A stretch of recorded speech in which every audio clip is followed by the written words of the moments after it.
Hey, Steve Imke here of SteveBizBlog. Hey, today I'd like to talk to you about limited liability companies and what they don't provide in terms of liability.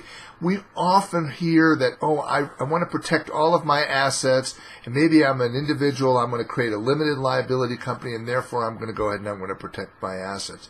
The real fallacy with this is that every entity has to have what we call a manager.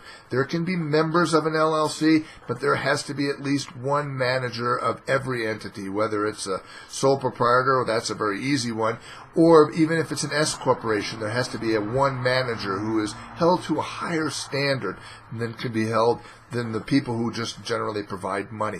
So if you really think about why we have to create limited liability companies, because if you were to go ahead and invest as a high net worth investor, invest in a particular company, and you could be held personally liable for the decisions of that particular company, and therefore risk your personal wealth in a situation, you would never invest in a particular entity. So we have what we call limited people in a limited liability company, and then we have managers in a particular entity.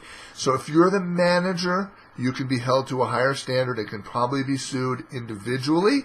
But if you are a member, a simple member of an LLC and not a manager, essentially what you have limited your liability to that amount of money which you have invested in that particular entity. And if something were to go bad, essentially they can't come after you for other assets that you might own because you're not participating in the management decisions that kind of go on.